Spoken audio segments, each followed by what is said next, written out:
नमस्कार दोस्तों, आप सभी का हार्दिक स्वागत है। सभी टीडीओ, सभी एचओ का हार्दिक स्वागत है। कुछ कमेंट इस प्रकार से आए थे कि एक तो जब अभी हाल ही में बहुत सारे ट्रांसफ़र हुए, तो ट्रांसफ़र होने के केस में रिलीव कैसे करेंगे आईएफएमएस 3.0 पर। कुछ कमेंट इस प्रकार से थे कि उनकी पुरानी आईडी जो है वो आईएफएमएस 3.0 पे तो ओल्ड डीडीओ के पास बता रही है, लेकिन पीए मैनेजर पे हमने ट्रांसफ़र कर लिए। इन दोनों ही केस में अब जब हमारा पीए मैनेजर लगभग बंद हो चुका है वेतन के दृष्टिकोण से, तो पीए मैनेजर की आईडी तो ट्रांसफ़र होती है अन्य कार्यों के लिए, जैसे मान लो कोई एरियर बिल था या कोई टीए बिल था, तो उसके लिए है। दोनों अलग अलग पोर्टल है, और दोनों अलग अलग पोर्टल होने के नाते आपको जो रेगुलर सैलरी उठानी है उसके लिए आपको आईएफएमएस 3.0 पर आपकी आईडी ट्रांसफ़र होगी। आईडी ट्रांसफ़र का कॉन्सेप्ट जो था वो पे मैनेजर में था, और यहाँ है जो एम्प्लॉय के ट्रांसफ़र मैनेजमेंट का कॉन्सेप्ट है, जिसमें ज्वाइनिंग और रिलीविंग होती है। तो रिलीविंग का मतलब ये हो गया, आप कहीं आईडी दूसरी जगह भेज रहे हो, वो चाहे आपका जनरल ट्रांसफ़र हो या वेतन व्यवस्था हो। तो हम इसको है जो किस प्रकार से करेंगे, ये आपको आज इस वीडियो में हम बताएंगे। देखो, ट्रांसफ़र और रिलीविंग करने का जो कार्य होता है ना, ज्वाइनिंग और रिलीविंग का, वो एचओ का होता है। तो मेरी राय में ये है कि ये एचओ की आईडी से करना चाहिए। एक आहरण वितरण अधिकारी यानी कि डीडीओ को ट्रांसफ़र और रिलीव करने का, ट्रांसफ़र पर रिलीव करने और ज्वाइनिंग करवाने का अधिकार नहीं होता है। तो एचओ की आईडी से है जो आप उसको कीजिए। और डिस्बर्समेंट इंजन में ये आपके एम्प्लॉय मैनेजमेंट है, इस पर आप क्लिक करेंगे। एम्प्लॉय मैनेजमेंट पे आप जाएंगे, वहाँ ट्रांसफ़र मैनेजमेंट है, उसमें आपको दो ऑप्शन मिलेंगे, ज्वाइनिंग और रिलीविंग। रिलीविंग पे आप क्लिक कीजिए और उस एम्प्लॉय को सर्च कीजिए जिस एम्प्लॉय को आपको रिलीव करना है। उसके आगे ब्लू कलर का एक बटन आएगा जिसमें लिखा होगा रिलीव। एम्प्लॉय को प्रॉपर सर्च करने के बाद आप उसके सामने वाला अंकित रिलीव बटन दबाएं। रिलीव बटन दबाकर उसमें जो डाटा पूछे जा रहे हैं वो सारे आप भरें। जैसे मान लो ये जनरल ट्रांसफ़र है, तो उसका ऑर्डर का नंबर, दिनांक, आपने कब रिलीव किया, ये सारी बातें आप इसमें भर सकते हैं। ये सारी चीज़ें आप इसमें भरे हैं। इसमें देखो, आपका अगर कोई व्यक्ति जैसे सस्पेंड होता है तो उसका भी ऑप्शन है। आप उनके सस्पेंड के ऑर्डर नंबर और उसकी सस्पेंशन की डेट, ये भी है जो डाल के उनको भेज सकते हैं, रिलीव कर सकते हैं, उनकी आईडी ट्रांसफर।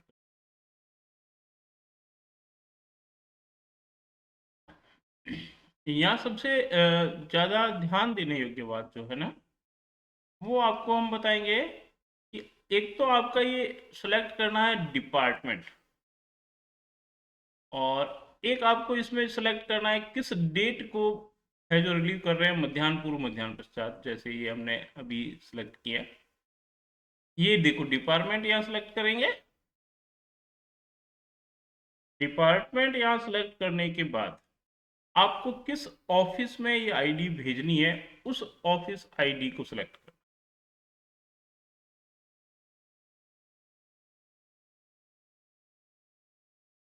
ये ऑफिस आईडी सेलेक्ट कीजिए प्रॉपर, और ऑफिस आईडी सेलेक्ट करेंगे तो आपको नेक्स्ट में ये ऑफिस आईडी का ऑप्शन है जो आ जाएगा, डिस्प्ले हो जाएगा। फिर आपको बताना है किस दिनांक तक वेतन आप इसको भुगतान कर चुके हैं, और इनके अवकाश खाते में कितने अवकाश शेष थे, सीएल और आरएच, इन दोनों का उल्लेख है जो इसमें करना है। ये इसके माध्यम से आपके एक रिलीविंग ऑर्डर बनेगा। उसमें इन सब चीज़ों का उल्लेख है जो होगा, और आपको ट्रांसफ़र ऑर्डर यहाँ अपलोड करना है। और ट्रांसफ़र ऑर्डर की सॉफ्ट कॉपी आप यहाँ स्कैन करके, या आपके पास में सॉफ्ट कॉपी हो तो उसको पीडीएफ यहाँ अपलोड कीजिए। ब्राउज का ऑप्शन है, वहाँ से आप सेलेक्ट कीजिए और ट्रांसफ़र ऑर्डर की कॉपी है जो अपलोड कीजिए। ये ट्रांसफ़र ऑर्डर की कॉपी अपलोड करने के बाद में यहाँ आपका ट्रांसफ़र ऑर्डर सेलेक्ट होके यहाँ आपका अपलोड हो जाएगा। इसके बाद में आपको कोई रिमार्क्स वगैरह लिखना है तो वो रिमार्क्स लिखिए और उसको है जो सबमिट कीजिए, प्रोसेस कीजिए, कंफर्मेशन यस कीजिए। यस करने के बाद में आपका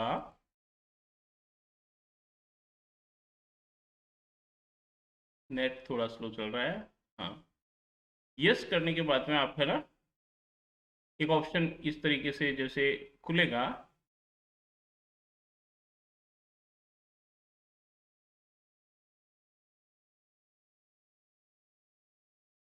ये आपका रिलीविंग ऑर्डर तैयार हो गया।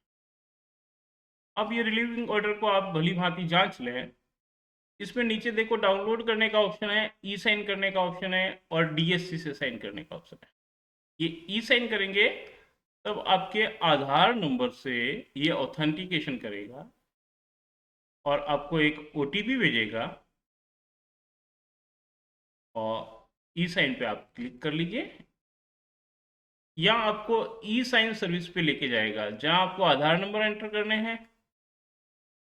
उसके नीचे बना हुआ एक चेक बॉक्स है, उसको क्लिक करना है और रिक्वेस्ट भेजनी है ओटीपी के लिए। जब आपके पास ओटीपी आ जाएगा तब आप यहाँ ओटीपी में नंबर है जो आप अपना ओटीपी जो मोबाइल में है आपके एचओ के पास में आएगा, उसमें आप जो ओटीपी आएगा वो ओटीपी डाल के सबमिट कीजिए।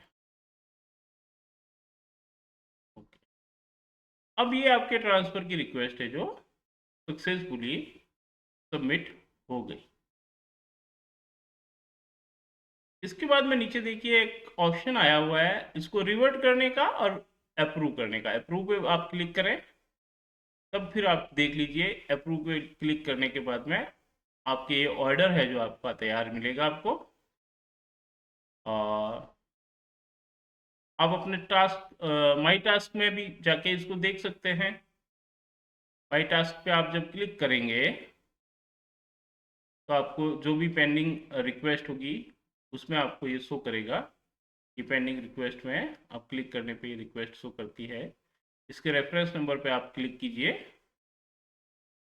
रेफरेंस नंबर पे क्लिक करने के बाद में आपको ये सारा डिटेल दिखाएगा और एचओडी की आईडी से इसको अप्रूव करेंगे, कंफर्म करेंगे यस, और ये सक्सेसफुली आपके ट्रांसफ़र हो चुका है। अब जिस आईडी को आपने सेलेक्ट किया था उस आईडी में लॉगिन होकर आप देखेंगे तो वहाँ जब ज्वाइनिंग में क्लिक करेंगे तब ज्वाइनिंग पे आपको है जो इनकी आईडी वहाँ शो हो जाएगी और वहाँ उनको ये आईडी एक्सेप्ट करनी होगी, यानी कि उसको ज्वाइनिंग करवानी होगी। IFMS 3.0 में यह कॉन्सेप्ट ज्वाइनिंग और रिलीविंग का है। जो पे मैनेजर में आईडी को ट्रांसफर एम्प्लॉय और एक्सेप्ट एम्प्लॉय का था। उम्मीद करता हूँ दोस्तों ये आपको वीडियो अच्छा लगा होगा और आपके लिए उपयोगी साबित होगा। इस संबंध में कोई भी आपके सवाल हो तो आप कमेंट बॉक्स में लिख सकते हैं। धन्यवाद।